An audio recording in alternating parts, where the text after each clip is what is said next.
The restaurant kitchen was my sanctuary and my prison. Steam billowed around me as I plunged another stack of plates into scalding water, my fingers red and raw despite the thin rubber gloves.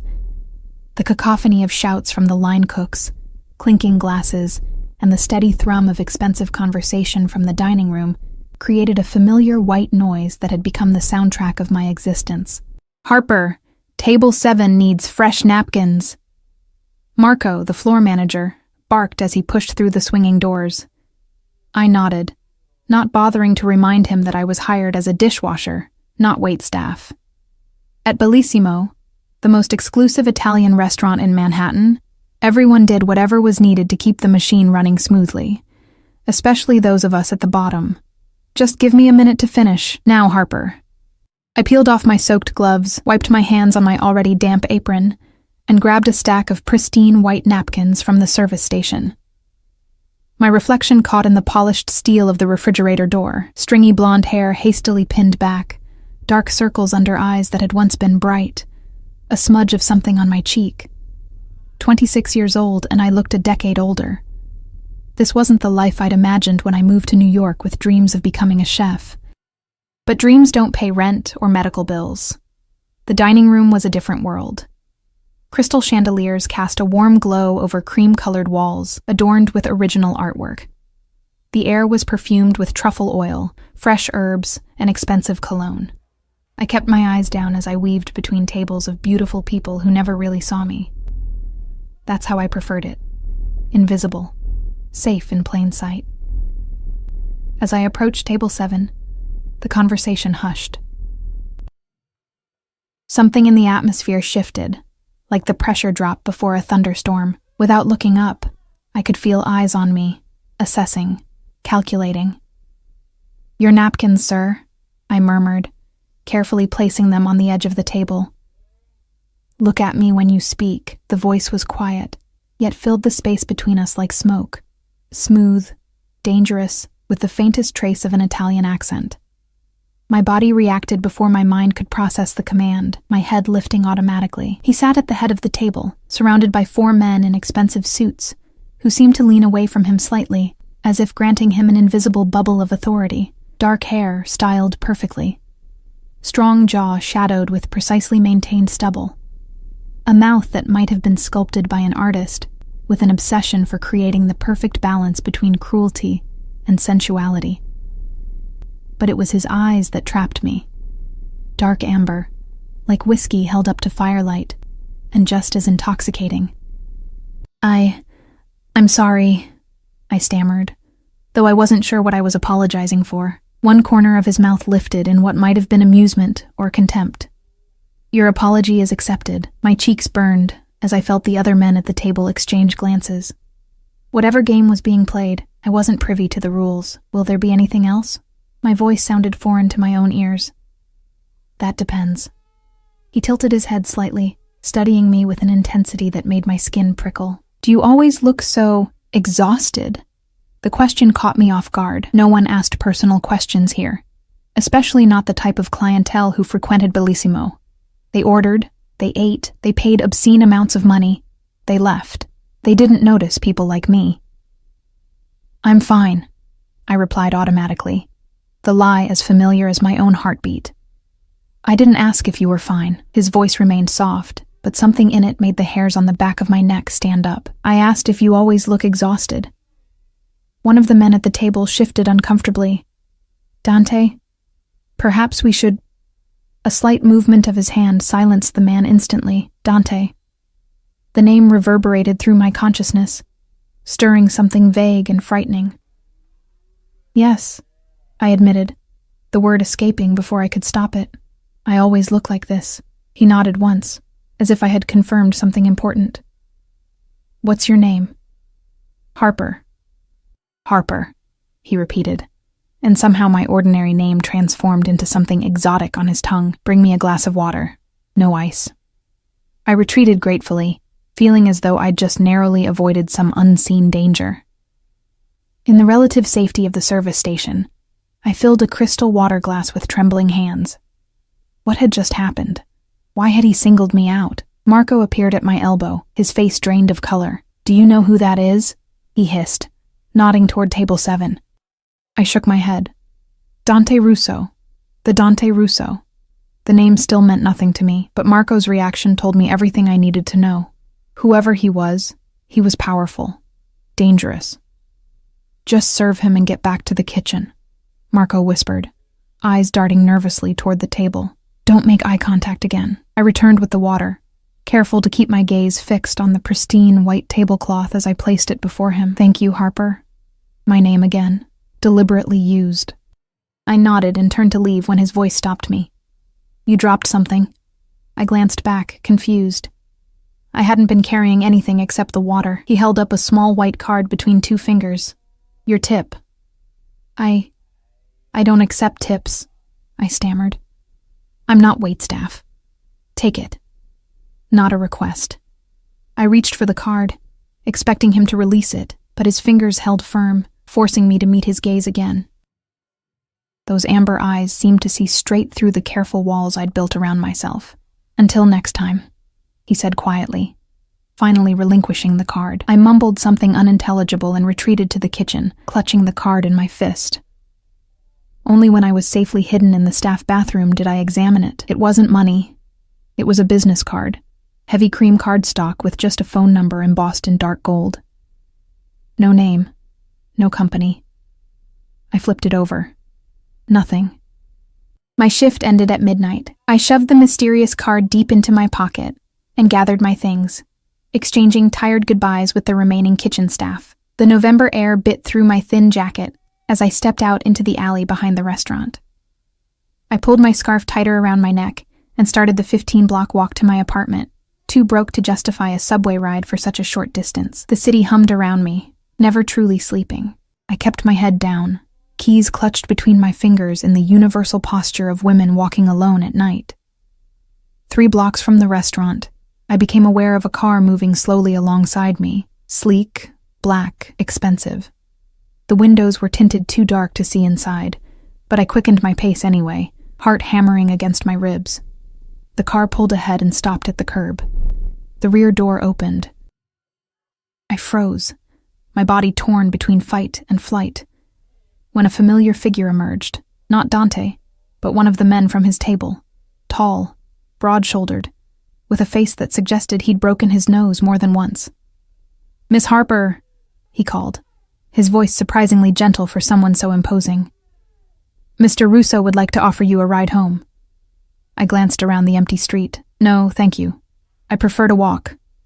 The man sighed as if my response was both expected and tiresome. "It's late, and this neighborhood isn't safe for a woman alone." "I do this every night," I replied, trying to inject confidence into my voice. Not anymore. A different voice from inside the car. Despite every instinct screaming at me to run, I found myself drawn forward until I could see into the shadowy interior. Dante Russo sat there, his presence somehow filling the entire space. A phone glowed in his hand, illuminating his features from below in a way that emphasized the sharp angles of his face. "Get in, Harper. It's cold, and you're shivering." I was shivering, but not from the cold. I don't accept rides from strangers. "We're not strangers. You served me water." A smile played at the corner of his mouth, as if we were sharing a private joke. "Besides, I know where you work, what you're called, and..." He glanced down at his phone. "Where you live. 227 East 42nd Street, apartment 4B. A rather dismal building, from what I understand." Ice filled my veins. "How do you know where I live?"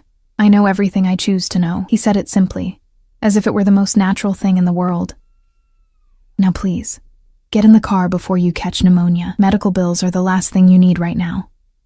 The casual reference to my financial situation sent another chill through me. How much did he know? Why was he interested in me? And most importantly, did I have any real choice in the matter? I looked again at the man holding the door, at his expressionless face, and the slight bulge under his jacket that suggested he was armed, then back to Dante, who waited with the infinite patience of someone unaccustomed to being refused. "Just a ride home," I said finally. "Nothing else." "Just a ride," he agreed, sliding over to make room. The interior of the car was warm and smelled of leather and something woodsy. His cologne, I realized. The door closed behind me with a soft, expensive thunk, sealing me in with him. The privacy divider was up, leaving us alone in the back seat as the car pulled smoothly away from the curb. "You seem nervous," he observed after a moment of silence. "I don't usually get into cars with men I just met." Wise policy. He turned slightly toward me, one arm stretched along the back of the seat. "Tell me, Harper, why do you work at Bellissimo?" The question seemed innocent enough. "I need the money." "Everyone needs money. Why that particular restaurant?" I shrugged, uncomfortable under his scrutiny. "They hired me." "You're not trained as a dishwasher." It wasn't a question, but I answered anyway. "No. I came to New York to be a chef. Things didn't work out. Because of your father's medical bills." I jerked my head toward him, alarm coursing through me. "How do you—" As I said, "I know what I choose to know." He studied me for a long moment. "You're drowning, Harper. Working 60 hours a week and still barely keeping your head above water. Sending most of your money to a hospice in Ohio that's providing care your father's insurance won't cover." My mouth went dry. "Why are you doing this? Why me?" The car slowed to a stop, and I realized with surprise that we were already outside my building. Dante didn't immediately answer, his eyes moving over my face as if memorizing each feature. "Because you were invisible," he said finally. "Until suddenly, you weren't." Before I could process his cryptic response, he reached past me and opened my door. "Rest well, Harper. You won't be returning to Bellissimo." "What?" "But I need that job." "No," he corrected gently. "You needed that job. Past tense. Things have changed. You can't just decide that for me." Something dangerous flashed in his eyes. "I already have. 7 a.m. tomorrow. This car will be waiting. Don't make me come up to get you." With that, he reached across me and pulled the door wider, a clear dismissal. I stumbled out onto the sidewalk, anger and confusion warring within me. "Wait," I called as the door began to close. "What if I don't come down tomorrow?" Dante leaned forward, the dim streetlight casting shadows across his face. "Then you'll discover just how persistent I can be." The door closed, and the black car melted back into the night traffic, leaving me alone with questions that burned like fire in my mind. What had just happened? What did he want from me? And why did I feel, with absolute certainty, that my life had just irreversibly changed? I climbed the 4 flights to my apartment, each step heavier than the last. Inside the cramped studio that consumed half my monthly income, I collapsed onto my second-hand couch and pulled out the cream-colored card he'd given me. The gold numbers seemed to shimmer in the dim light, like a key to a door I wasn't sure I wanted to open. Whatever game Dante Russo was playing, I was now a piece on his board, and I had the sinking feeling that he never, ever lost. Sleep evaded me that night. I tossed and turned in my narrow bed, Dante Russo's amber eyes haunting me whenever I closed my own. By the time weak morning light filtered through my threadbare curtains, I had cycled through every emotion: fear, anger, curiosity, and a disturbing undercurrent of anticipation that I refused to acknowledge. The rational part of my brain screamed that I should call Marco, beg for my job back, and pretend last night never happened. But something deeper, more primitive, knew it was already too late. When Dante Russo said he would be persistent, it hadn't been a threat. It had been a simple statement of fact. At 6:50 a.m., I stood at my window, peering down at the street. No black car yet. I had dressed carefully in the best clothes I owned. Black pants that were only slightly faded, a cream blouse I'd found at a thrift store that still had its original tags, and my one pair of decent shoes. My hair was pulled back in a neat ponytail, face scrubbed clean with the barest hint of mascara. Whatever Dante wanted, I wouldn't appear desperate or intimidated. At precisely 7 o'clock, the sleek black car slid to a stop in front of my building. Not a minute early or late. The message was clear. Dante Russo controlled even time itself. I took a deep breath, straightened my shoulders, and headed downstairs. No one was holding the door open this time. I hesitated on the sidewalk, wondering if I should just walk away, when the rear window lowered. "Good morning, Harper." Dante's voice carried across the space between us, smooth and commanding even in its quietness. He wore a different suit today, charcoal gray with a subtle pinstripe, a crisp white shirt open at the collar. No tie. The casual elegance made him seem more approachable, which I suspected was intentional and entirely misleading. "You said you'd come up if I didn't come down," I said, remaining where I stood. "That sounds like coercion." A ghost of a smile touched his lips. "I prefer to think of it as motivation. Are you going to stand on the sidewalk all morning?" "That depends on where we're going and why." "Breakfast," he replied simply. "And then I have a proposition for you." "I don't need charity." His expression hardened slightly. "Don't insult me, Harper. I don't do charity." The ice in his tone made me shiver, despite the morning sun warming my back. I had offended him, I realized. Something that was probably unwise. "I apologize," I said stiffly. "But I still don't understand what you want from me." "Understanding requires information, which I'm prepared to give you over breakfast." He pushed open the door. "Unless you'd prefer to continue this conversation on the street where my driver can hear every word." I glanced at the front of the car, where the same broad-shouldered man from last night sat watching us in the rearview mirror. With a sigh of resignation, I slid into the back seat. "Smart choice," Dante murmured as the car pulled away from the curb. The interior smelled of him, that woodsy cologne mixed with something uniquely masculine. It was disorienting to be so close to him in the morning light, where I could see the flecks of gold in his eyes, the tiny scar at the corner of his right eyebrow, the way his stubble was slightly darker along his jawline. "You're staring," he observed, amusement coloring his voice. I quickly looked away. "I'm trying to figure you out. And what have you concluded? That you're used to getting your way, that you're dangerous, that I should probably be running in the opposite direction." He laughed then, a rich sound that seemed to fill the confined space. "All true. Yet here you are. Here I am," I echoed, suddenly aware of how surreal this situation was. 24 hours ago, I had been anonymous, invisible.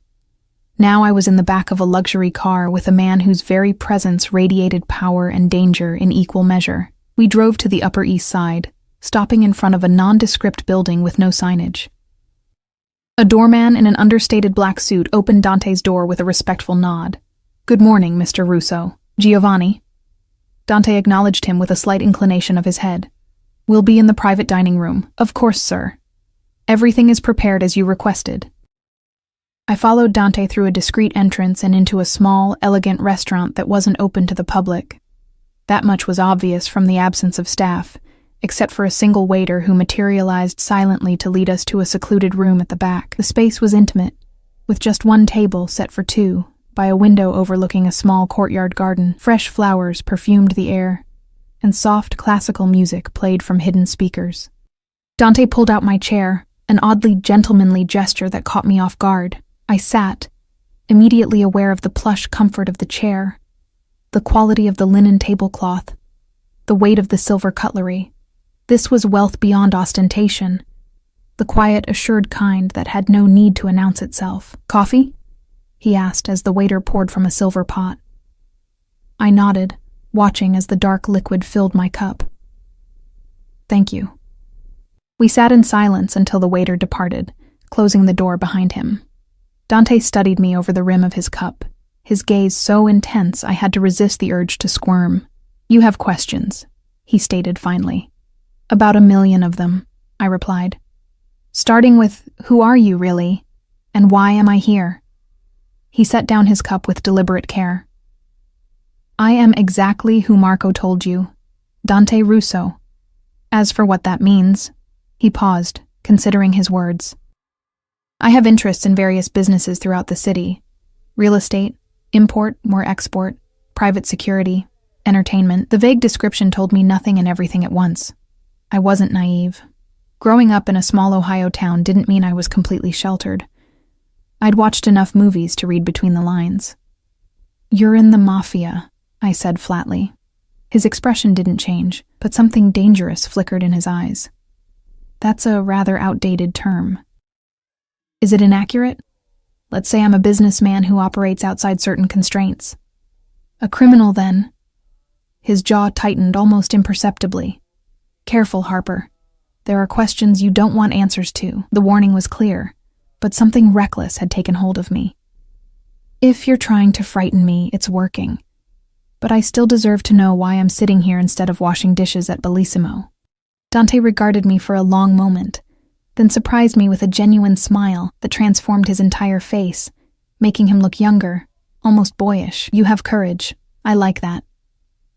The waiter returned with plates of food I hadn't ordered, delicate crepes with fresh berries, eggs Benedict with perfectly poached eggs, crispy bacon, and toast so light it practically dissolved on my tongue when I finally gave in to the hunger gnawing at my stomach. To answer your question, Dante continued once we were alone again, you're here because I need someone with your particular skills. I nearly choked on my coffee. My skills as a dishwasher? Your skills as a chef. The statement caught me completely off guard. How did you? I told you. I know what I choose to know. He cut into his eggs with surgical precision. You graduated top of your class from the Culinary Institute of America. You specialized in Italian cuisine, did an internship in Florence, and were offered a position at 11 Madison Park before your father's diagnosis forced you to abandon your career. My appetite vanished as cold dread pooled in my stomach. It was one thing to know where I lived, quite another to know the intimate details of my past. You've been investigating me. I prefer to call it due diligence. Why? He patted his lips with a napkin before answering. I recently acquired a property in the meatpacking district. I'm converting it into a restaurant. High-end Italian cuisine with a modern twist. I need an executive chef. I stared at him, certain I had misheard. You want me to be your chef? But I haven't cooked professionally in over 2 years. I've been washing dishes, for God's sake. A temporary setback. Your talent doesn't simply vanish. You've never even tasted my food. I don't need to. Your professors spoke very highly of you. As did Chef Rossi in Florence. My head was spinning. This makes no sense. There are hundreds of qualified chefs in New York who would jump at this opportunity. Why choose someone who's been out of the industry for years? Dante leaned forward, his eyes never leaving mine. Because none of them is you. Something in his voice, in the intensity of his gaze, made my skin flush hot and then cold. There was more to this proposition than he was saying. What's the real reason? I pressed. And please don't insult my intelligence with more vague answers. He seemed to consider this request, then nodded once as if coming to a decision. Very well. Complete honesty then. I saw you 6 months ago delivering a catering order to an associate's office. You were different then. Vibrant. Passionate as you explained the dishes you'd prepared. I found myself intrigued. A chill ran through me. You've been watching me for 6 months? Not constantly, he replied, as if that made it any less disturbing. I had more pressing matters to attend to. But when the opportunity to acquire the restaurant space arose, I remembered you. It seemed fortuitous. Fortuitous, I repeated numbly. You stalked me for half a year, and you call that fortuitous? His expression darkened. I did not stalk you. I merely kept track of your situation. And decided to what? Swoop in and save me? Play the white knight for the damsel in distress? I told you before, I don't do charity, he snapped, an edge of irritation finally breaking through his composed facade. This is business. I need a chef with passion and talent. You need a way out of your financial quicksand. It's a mutually beneficial arrangement.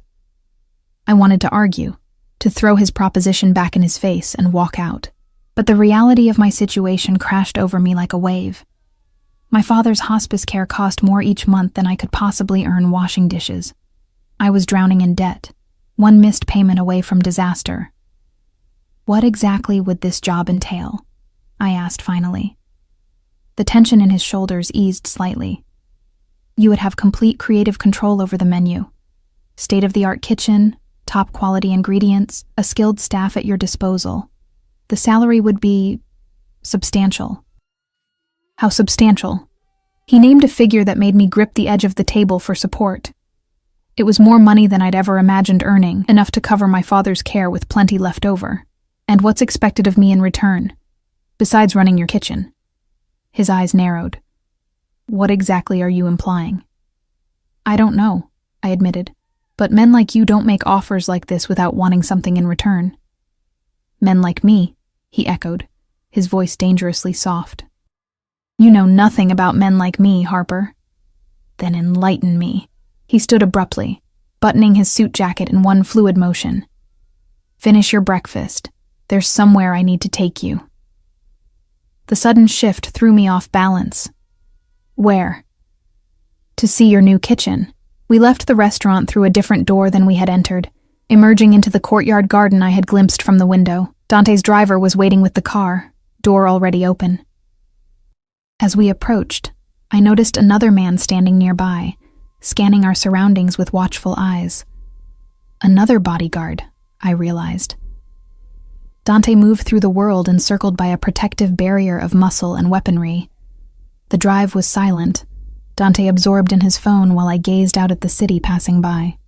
We traveled south and west, eventually pulling up in front of a handsome brick building with large windows. A construction crew was busy inside, the rhythmic sound of hammering audible even through the closed car windows. Come, Dante said, finally tucking his phone away. I want to show you what could be yours. The space was vast and flooded with natural light. Workers paused their tasks as we entered, nodding respectfully to Dante before resuming their work. He led me past partially constructed dining areas to the back of the building, where the kitchen was taking shape. I stopped in the doorway, my breath catching. It was magnificent, twice the size of Bellissimo's kitchen, with top-of-the-line equipment still in its protective wrapping. A massive island dominated the center, its marble surface gleaming under the industrial lighting. Walk-in refrigerators and freezers lined one wall, while another featured a wood-burning pizza oven being installed by skilled craftsmen. This is... Words failed me. Yours, Dante finished, watching my reaction closely. If you want it. I ran my fingers along the edge of the island, imagining myself working here, creating the kind of food I'd dreamed of since I was a child, watching my Italian grandmother roll pasta dough at our kitchen table. The yearning was so intense it was almost painful.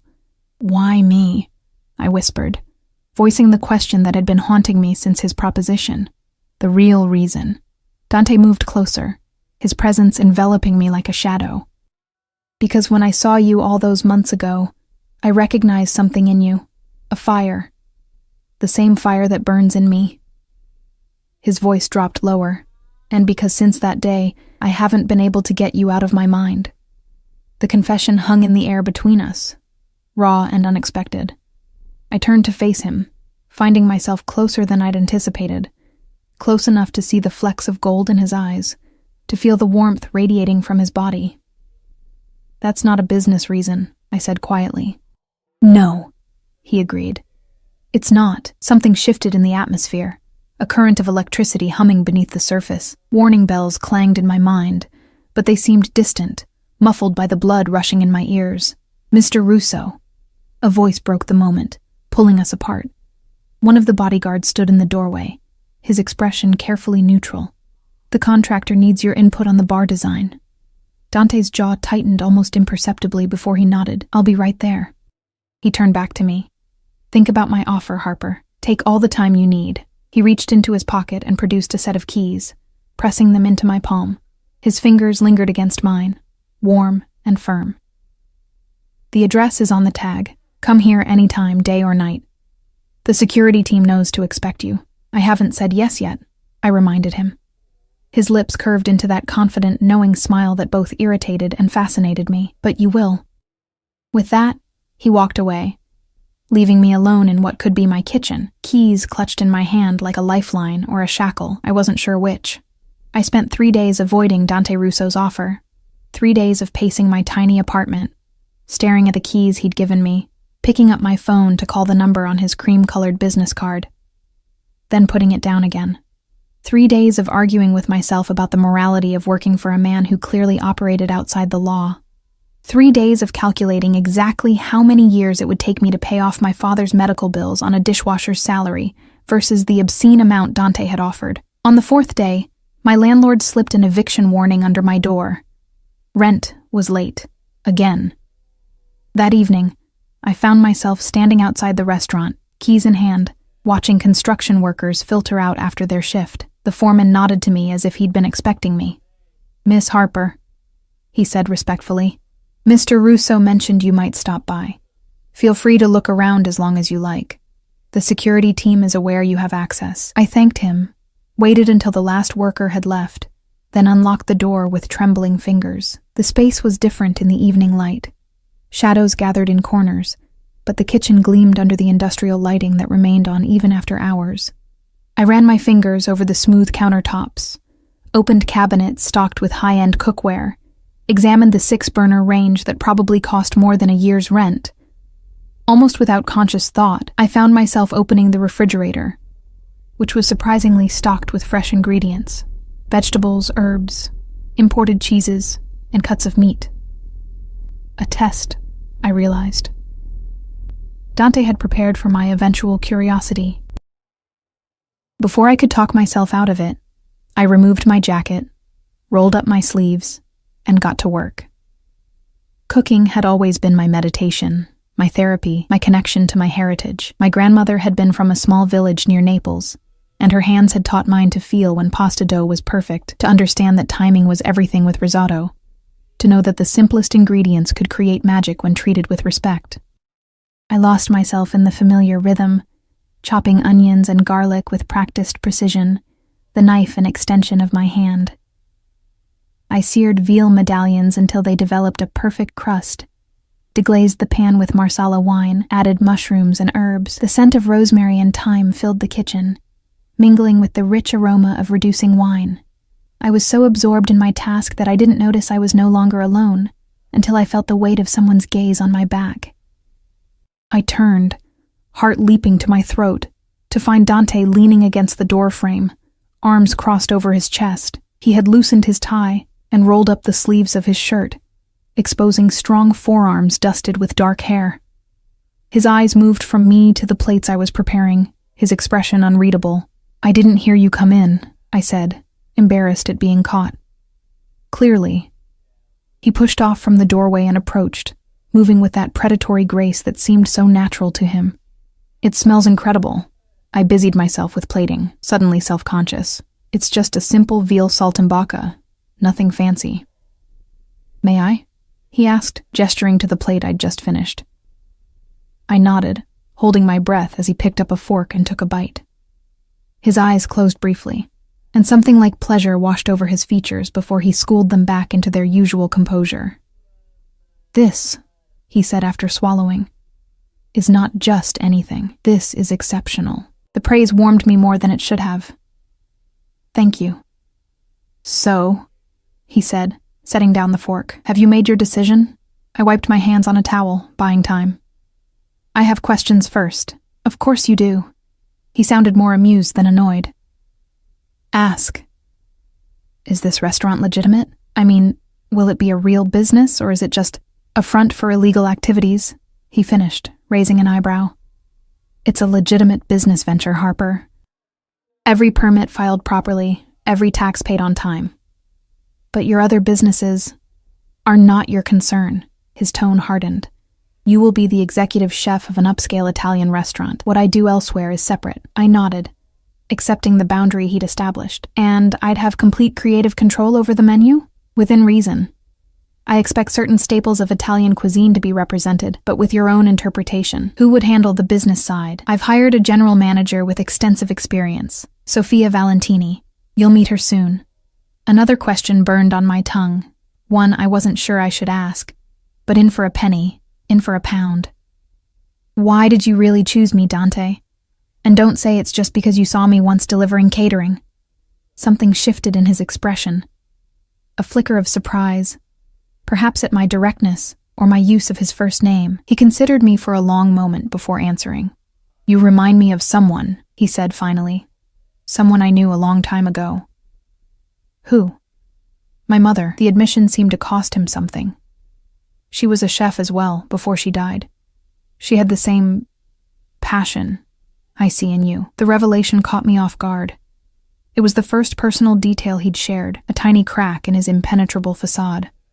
"I'm sorry about your mother." He dismissed my sympathy with a slight wave of his hand. "It was many years ago. Is that why you're opening a restaurant? In her memory, his jaw tightened. I told you it's a business venture. But I'd seen something in his eyes. A flash of vulnerability quickly masked. There was more to this story. More to him than the dangerous, controlled exterior he presented to the world. I'll take the job, I said suddenly, surprising myself. Dante nodded, as if he'd never doubted my acceptance. Good. You'll start immediately. The restaurant opens in 6 weeks. 6 weeks? I nearly choked. That's impossible. We need time to develop the menu, hire staff, train everyone. All in progress. Sophia has been interviewing staff. I've secured commitments from the best sous chefs in the city. All that was missing was you. My head spun with the implications. You were that certain I'd say yes? That enigmatic smile played at his lips again. I've learned to prepare for desired outcomes. The way he said desired sent an unwelcome shiver down my spine. I turned away, busying myself with cleaning up, uncomfortable with the direction my thoughts were taking. There's one more thing, Dante said, his voice closer now.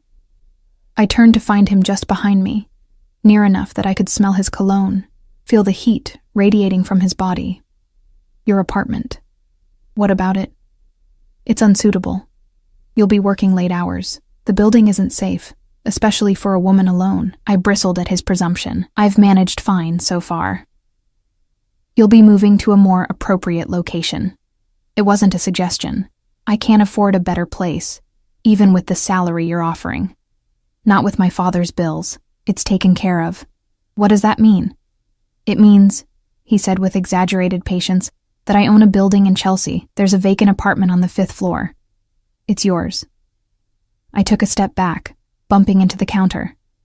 I can't accept that. You can, and you will. Consider it part of your compensation package.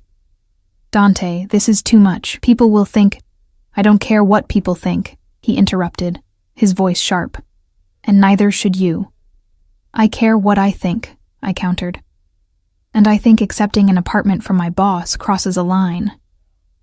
Something dangerous flashed in his eyes. And what line would that be, Harper? The air between us seemed to charge with electricity.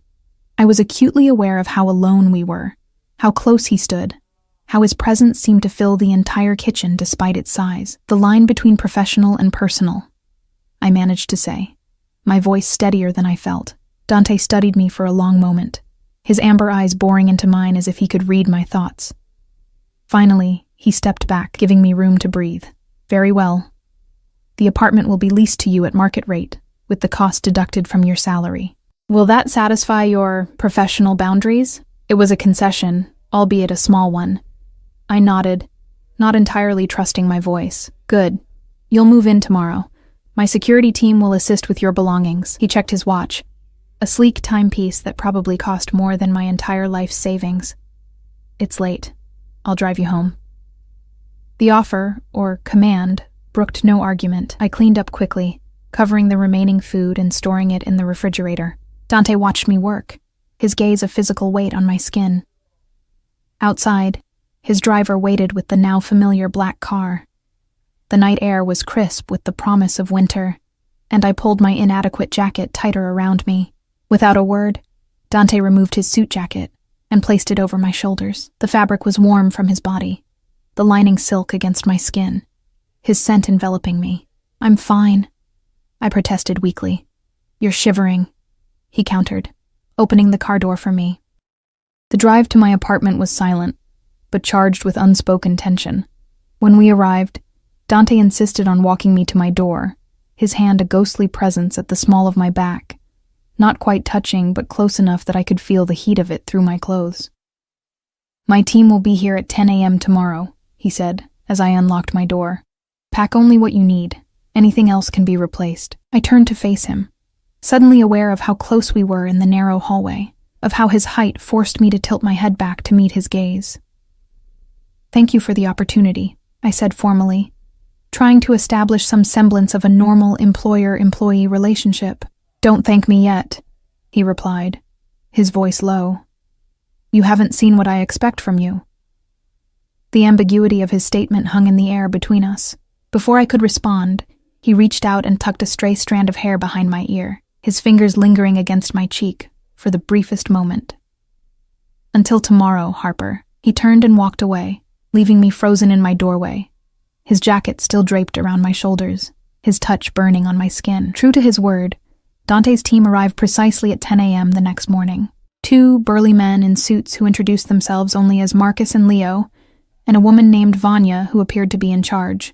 They worked with military efficiency, packing my meager possessions into boxes and loading them into a van. I had so little that the entire process took less than 2 hours. My new apartment was beyond anything I could have imagined.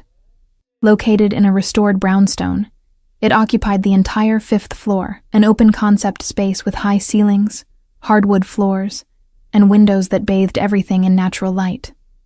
The furniture was minimal but elegant, clearly chosen with care. A plush gray sectional facing a fireplace, a dining table that could seat 8, a king-sized bed with linens that felt like clouds against my skin. The kitchen was a chef's dream, with professional-grade appliances and enough counter space to prep a banquet. "Mr. Russo thought you might appreciate the kitchen," Vanya said, watching my stunned reaction. "He had it customized when the building was renovated."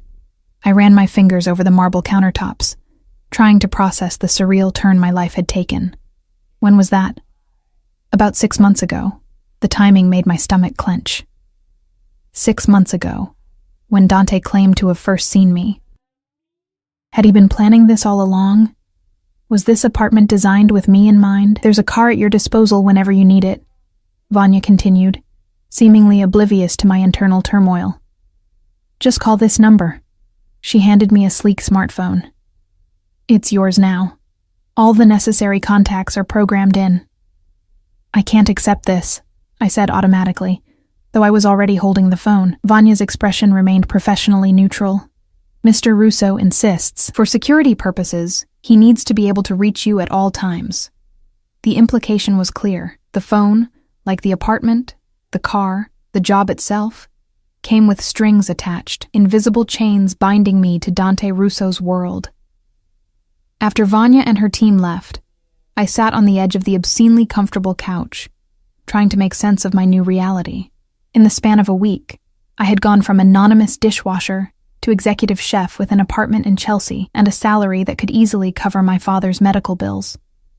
It was everything I had ever wanted, handed to me on a silver platter by a man who radiated danger and control in equal measure. A man who wanted something from me, something beyond my culinary skills. The new phone buzzed with a message. Dante's name appeared on the screen. "Dinner. 8 p.m. Wear the dress in your closet." No question, no invitation. Just another command from a man accustomed to being obeyed. I typed back, "Is this a business dinner?" His response came immediately. "Does it matter?" I stared at those 3 words, feeling their weight, understanding their implication. Yes, it mattered. It mattered because somewhere between his first appearance at Bellissimo and this moment, something had shifted between us. Something dangerous and exhilarating that had nothing to do with restaurants or careers. But before I could respond, another message appeared. "The line between professional and personal is already blurred, Harper. Has been since the moment I saw you." My heart pounded against my ribs as I read the words, hearing them in his voice. The phone buzzed again. "Say yes." 2 simple words that felt like so much more than a dinner invitation. They felt like stepping off a cliff into darkness, uncertain whether I would fly or fall. I typed back before I could change my mind. "Yes." The dress hanging in my closet was a masterpiece of understated elegance. Black silk that draped like water, with a neckline that hinted at décolletage without being obvious, a silhouette that skimmed my curves without clinging. It fit perfectly, as if it had been made for me, which, I realized with a chill, it probably had been. Next to it hung a pair of Louboutin heels, and a delicate gold necklace with a small teardrop pendant. I didn't want to think about how Dante knew my shoe size, or how he had guessed exactly what style of jewelry I would choose for myself. At 7:45, the building's doorman called up to inform me that my car had arrived. Not Dante himself, but his driver, the broad-shouldered man I now knew as Anton. He nodded respectfully as I approached, opening the rear door without comment. "Where are we going?" I asked as we pulled away from the curb. Mr. Russo's residence, Miss Harper. A flicker of unease curled in my stomach. Dante's home, not a restaurant. The line between professional and personal blurring further. We drove uptown, eventually turning onto a tree-lined street on the Upper East Side where imposing townhouses stood shoulder to shoulder, their stately facades radiating old money and discretion. The car stopped in front of a 4-story brownstone, its exterior elegant but understated compared to its neighbors. No ostentatious decorations, just clean lines and impeccable maintenance. Anton escorted me to the door, which opened before he could knock. A middle-aged woman with steel-gray hair pulled into a severe bun greeted us with a small nod. "Miss Harper," she said, her accent faintly Eastern European. "Mr. Russo is expecting you. Please follow me." The interior was a study in tasteful opulence.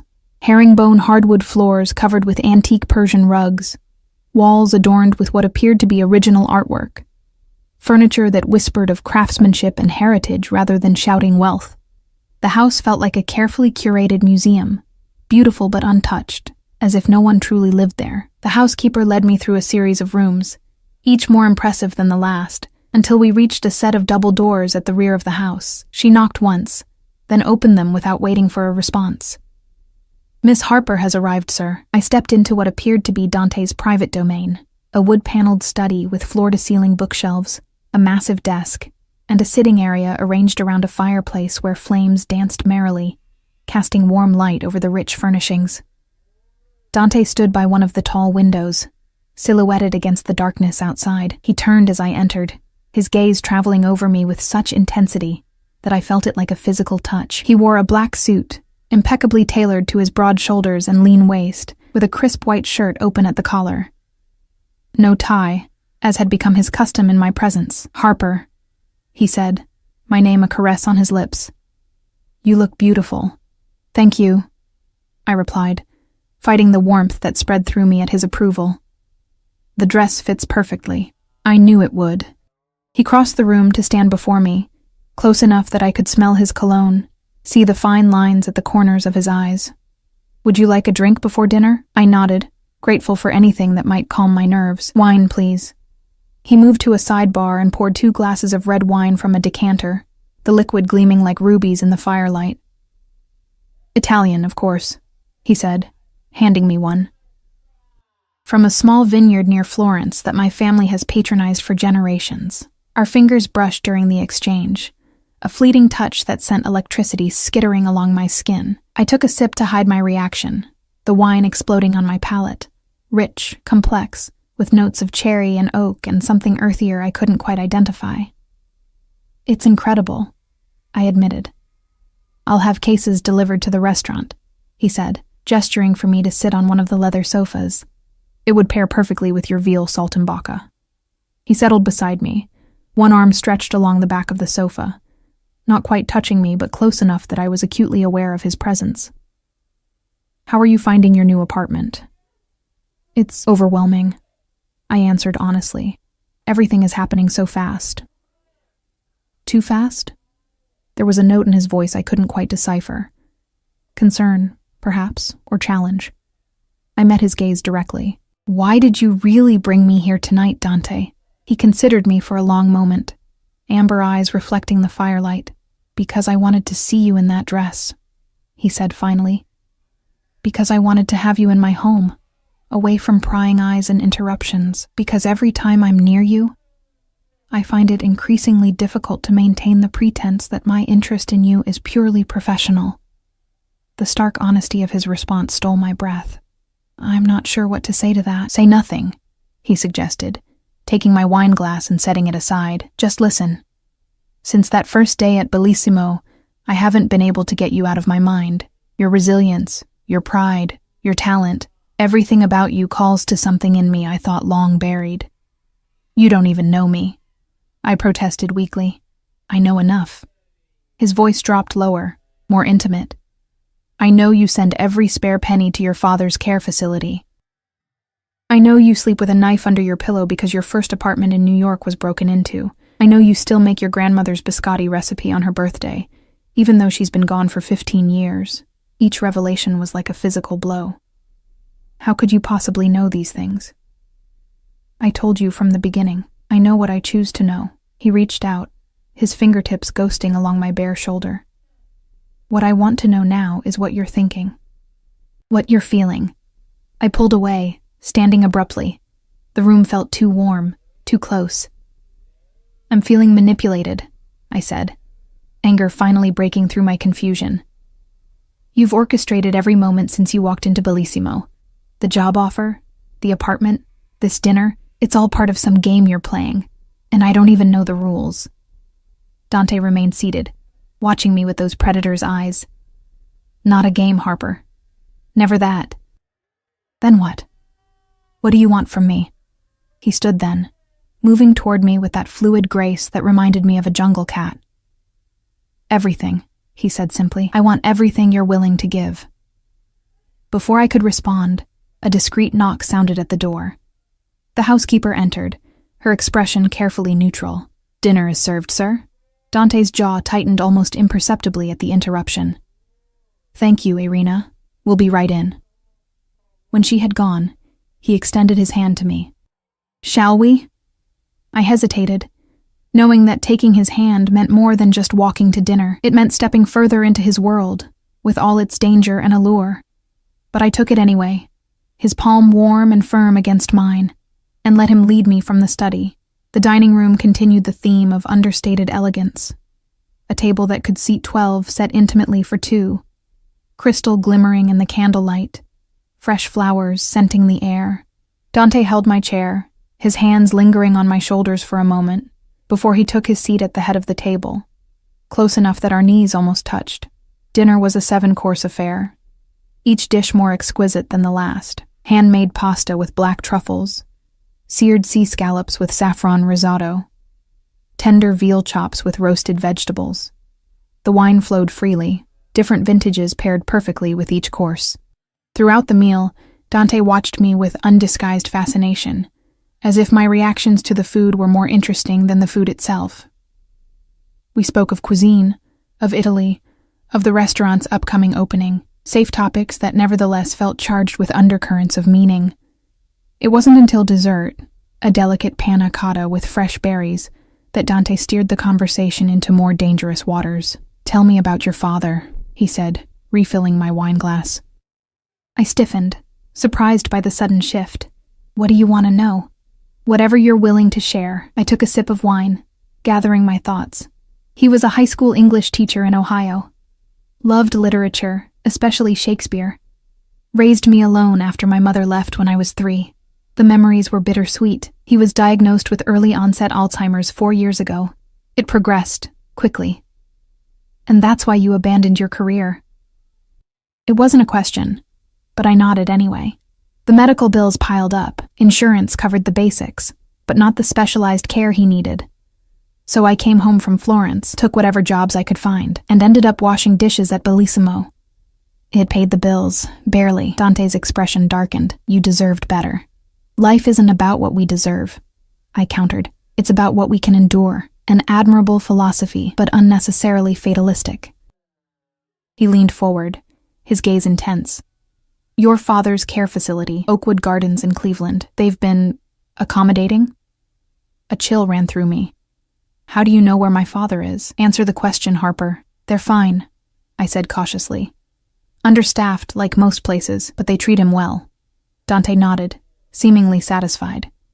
Good, because as of yesterday they've received funding for additional staff and an expanded memory care unit. Your father will be moved to a private suite with round-the-clock nursing. I nearly dropped my wine glass. What did you do? I made a donation, he said casually, as if we were discussing the weather. A substantial one, earmarked specifically for Alzheimer's care. Why? My voice was barely above a whisper. Because it matters to you. His gaze held mine, unflinching. And you matter to me. The enormity of what he had done, what it meant, crashed over me like a wave. This wasn't just about a job, or an apartment, or even attraction. This was something deeper, more possessive, more dangerous. I can't accept this, I said, fighting to keep my voice steady. It's too much. Too Controlling. His expression hardened. I'm not controlling you, Harper. I'm removing obstacles. Obstacles to what? To us. The word hung in the air between us, laden with implications. I stood abruptly, my chair scraping against the hardwood floor. There is no us, Dante. There's you, orchestrating everything, and me, caught in your web. He rose as well, his height forcing me to tilt my head back to meet his gaze. Is that truly how you see this? As entrapment? What else would you call it? I demanded. You've systematically taken over every aspect of my life in less than a week. My job, my home, even my father's care. What's next? Will you decide what I eat, what I wear, who I speak to? Something dangerous flashed in his eyes. Be very careful, Harper. Or what? I challenged, recklessness born of wine and emotion making me bold. You'll fire me? Evict me? Withdraw your donation to my father's care facility? In one fluid motion, Dante closed the distance between us, his hands gripping my upper arms, not painfully but firmly enough that I couldn't easily pull away. I would never use your father as leverage, he said, his voice low and intense. Never. Do you understand me? I nodded, momentarily stunned by the vehemence in his tone. Everything I've done has been for you, not to control you. His grip softened, one hand moving to cup my cheek. Yes, I want you, but not as a possession or a puppet. I want your fire, your spirit, your defiance. His thumb traced the curve of my lower lip, the touch sending shivers racing along my spine.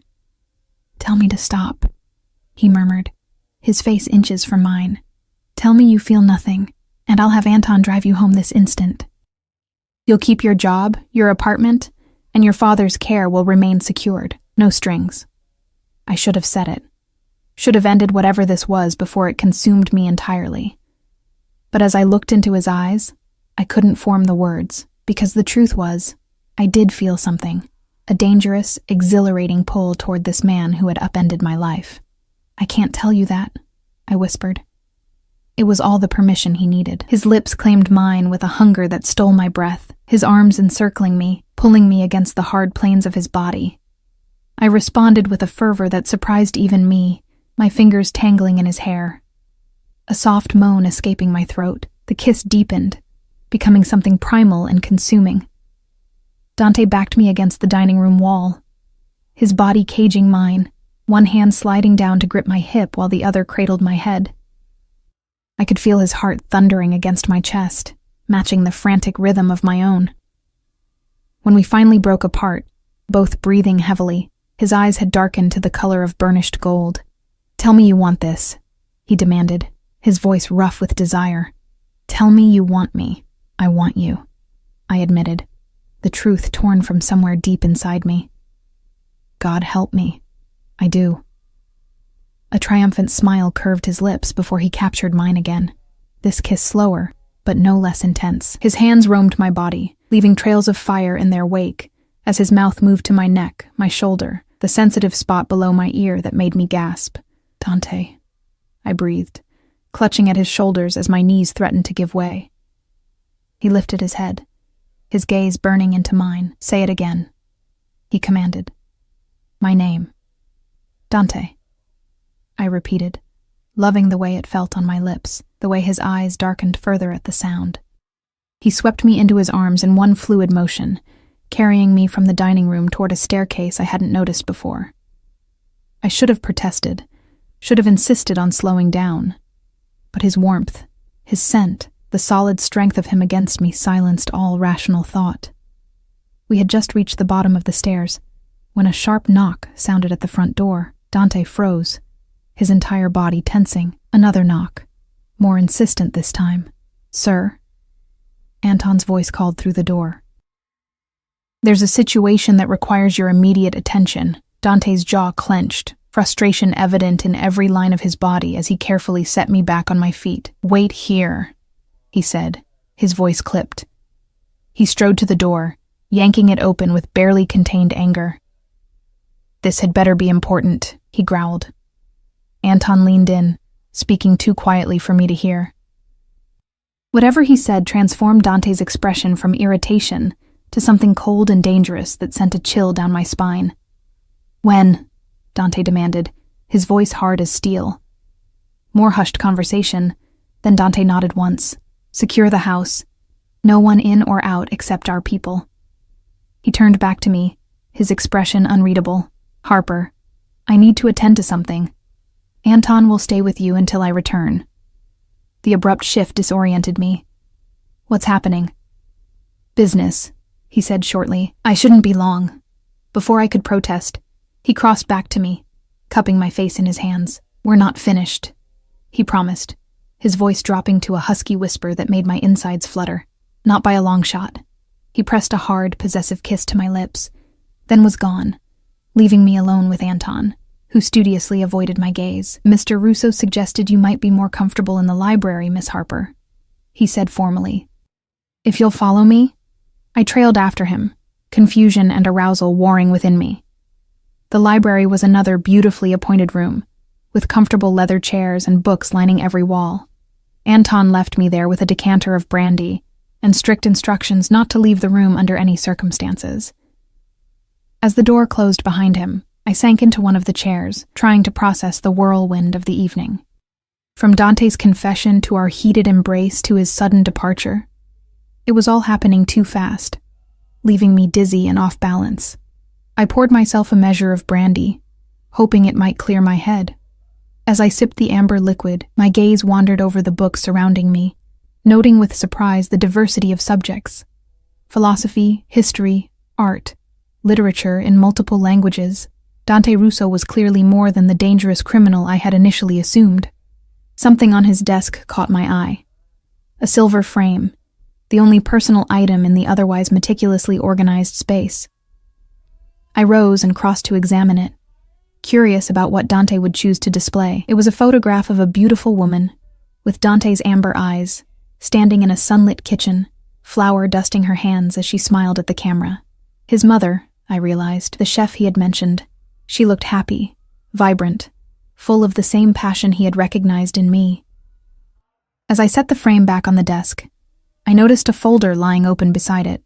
The name on the tab made my blood run cold. Harper Mitchell. My hands shook as I lifted the top page.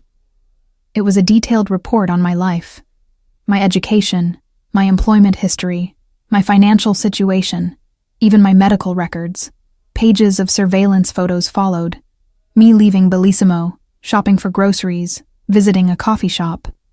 My entire existence documented with clinical precision, but it was the final page that made my heart stop.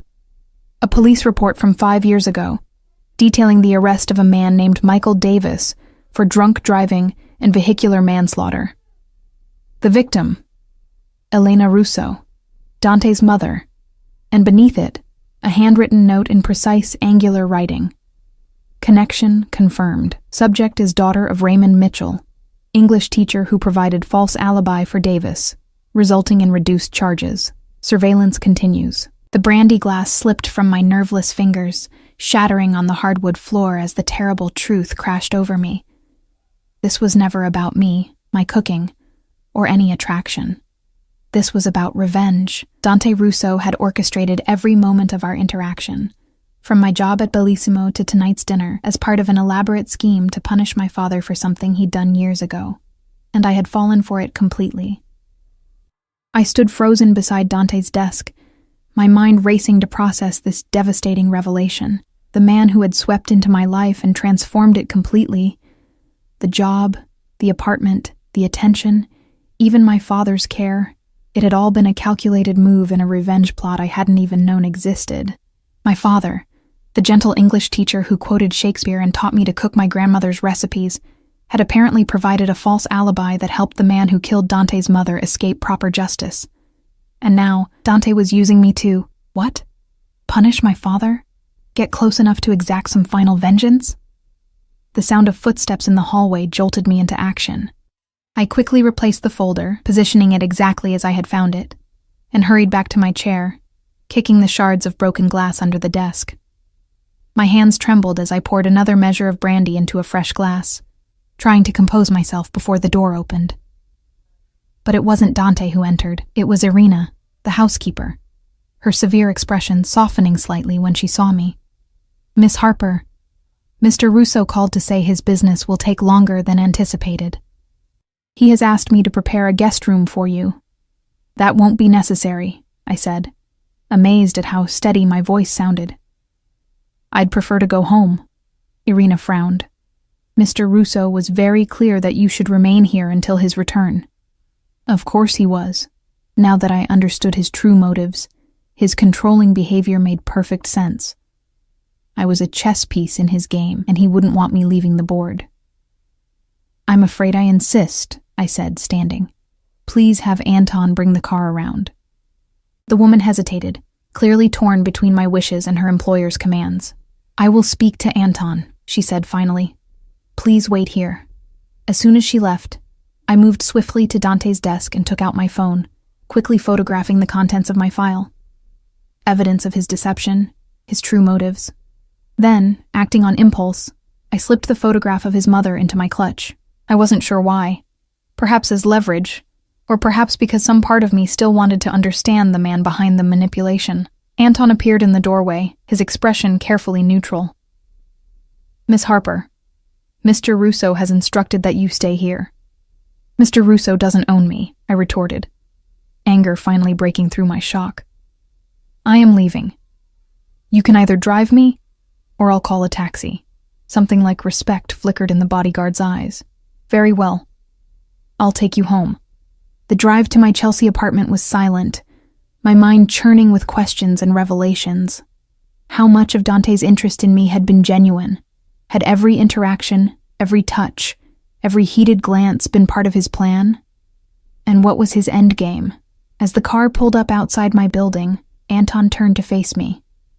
"Miss Harper," he said quietly, "I feel I should warn you. Mr. Russo does not take defiance well." "Is that a threat?" "An observation," he replied. "Be careful." I hurried up to my apartment, locking and chaining the door behind me. Only then did I allow the tears to come, hot and angry, as I paced the beautiful space that now felt like a gilded cage. Everything around me, the furniture, the kitchen, the clothes in my closet, all of it tainted by Dante's deception. My phone buzzed with an incoming call. Dante. I let it ring through to voicemail. It immediately rang again and again. After the fourth call, a text message appeared. "Answer your phone, Harper." I typed back, "Leave me alone." 3 dots appeared, disappeared, then reappeared. "I'm coming over." Panic surged through me. I didn't want to face him, not yet. Not until I understood everything. I needed answers from the one person who might have them, my father. I dialed the number for Oakwood Gardens, fingers trembling. It was past visiting hours, but the night nurse had always been kind to me. "Margaret, it's Harper Mitchell. I need to speak to my father. It's urgent." "Harper, honey, it's nearly midnight." Margaret's voice was gentle but concerned. "Your father was quite agitated earlier. We had to give him something to help him sleep. Please," I begged. "I wouldn't ask if it wasn't important." There was a long pause, then a sigh. "All right. Give me a few minutes to see if I can wake him." While I waited, I paced the apartment, mind racing. I needed to know the truth before confronting Dante. I needed to understand what my father had done and why. "Harper." My father's voice was slurred with medication and confusion when he finally came on the line. "Is something wrong, sweetheart? Dad?" I said, fighting to keep my voice steady. "I need to ask you about something that happened 5 years ago. A man named Michael Davis. You provided an alibi for him after he was involved in a car accident." Silence stretched across the line, so long I thought we'd been disconnected. Then I heard a soft, broken sound. My father crying. "How did you find out?" he whispered. My heart sank. "So it's true. Not the way you think?" His words were halting, confused. Some days he was lucid, his old self shining through the fog of his disease. Other days he was lost in time, unable to recognize me. Tonight he seemed caught somewhere in between. Michael was my student. Troubled boy, brilliant writer. "Dad, Focus. The accident. The woman who died. Elena, he murmured, and the familiar way he said the name sent a chill through me. Beautiful Elena. You knew her? I asked, stunned. Loved her, he replied, the simple declaration stealing my breath. We were meeting in secret. Her husband, dangerous man, controlling. She was leaving him. The pieces began to fall into place, forming a picture more complex and heartbreaking than I had imagined. Dad, what happened that night? Michael borrowed my car, took it without permission. I was with Elena at her studio. She was a chef, had this little test kitchen above her restaurant. His voice drifted, lost in memory. When I heard about the accident, that she was dead, I couldn't think straight. The police came asking questions. I panicked. Said I'd loaned Michael my car, that he was with me earlier than he really was. Why? I whispered, though I already knew the answer, because I was afraid of her husband. Afraid he'd find out we were together, blame me for her trying to leave. The detective kept asking where I was when the accident happened, who I was with. I couldn't tell them I was with Elena without exposing everything. A sob broke through his voice. I was a coward, Harper, and because of me, that boy got only 3 years instead of the 20 he deserved. My father had lied to protect himself, not out of any loyalty to his student.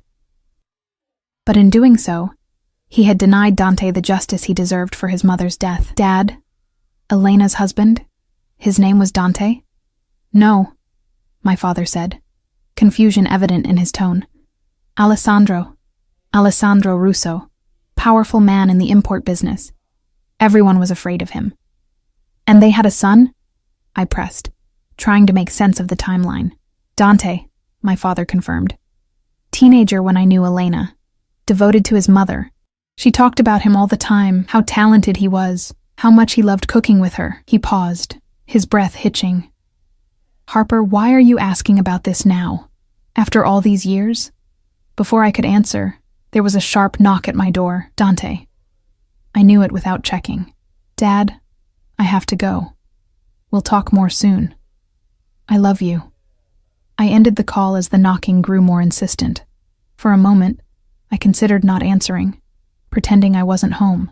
But Dante would find a way in, I had no doubt about that. Better to face him on my terms. I steeled myself, straightening my shoulders as I approached the door.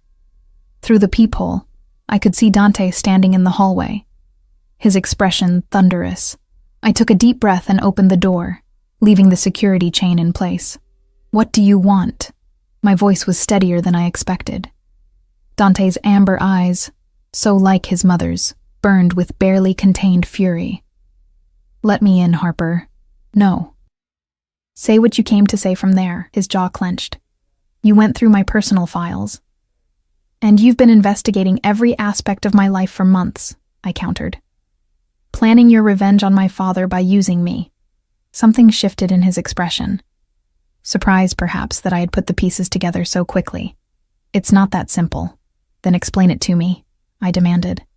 Explain how using me to get to my father is anything but manipulation and revenge. Dante ran a hand through his hair, a rare gesture of frustration that cracked his composed facade. Let me in, Harper. I don't want to have this conversation in the hallway. Against my better judgment, I closed the door, removed the chain, and reopened it. Dante stepped inside, his presence immediately filling the apartment. He looked different than he had at dinner. His tie was loosened, his hair slightly disheveled, as if he'd been running his hands through it repeatedly. Did you know who I was when you came to Bellissimo that night? I asked, keeping my distance. Yes. No hesitation, no attempt to lie. I've known about you for years, and everything since then, the job, this apartment, my father's care, it was all to, what, get close enough to hurt him through me? Dante moved to the window, looking out at the city lights. Initially, yes, he admitted, his back to me. I wanted Alessandro to pay for what happened to my mother, but he died 3 years ago, heart attack. I was left with no one to blame, no way to find justice. He turned, his eyes finding mine. Until I discovered that the teacher who provided the false alibi had a daughter, a chef, like my mother. The parallel wasn't lost on me. So you decided to use me instead. That was the plan. His voice was flat, emotionless. Get close to you, make you depend on me, then reveal the truth about your father.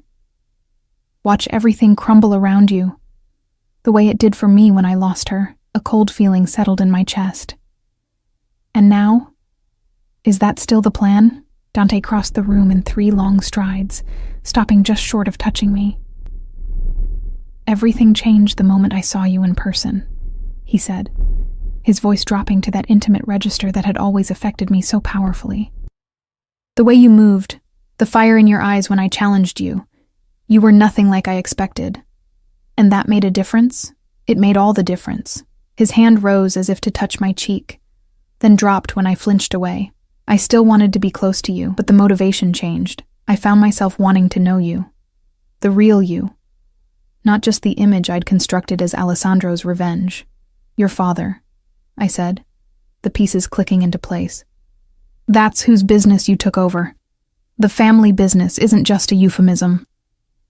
A ghost of a smile touched his lips. Perceptive. Yes, Alessandro built the organization I now run. When he died, I inherited everything. His business, his wealth, his enemies, and his vendetta against my father. That too. Dante's eyes held mine, unflinching. But somewhere along the way, Harper, you became more important than the vendetta. Tonight, when we were together, there was no plan, no manipulation, just you and me. I wanted to believe him. Despite everything, despite the lies and manipulation, some part of me responded to the raw sincerity in his voice. But I couldn't simply forget the file, the surveillance photos, the calculated way he had inserted himself into my life. I spoke to my father tonight, I said, watching Dante carefully. He told me something interesting, that he and your mother were having an affair. That she was planning to leave your father for him. Dante went completely still, shock evident in every line of his body. That's a lie, he said. But uncertainty had crept into his voice. Is it? He knew details about her test kitchen above the restaurant, how she loved cooking with you.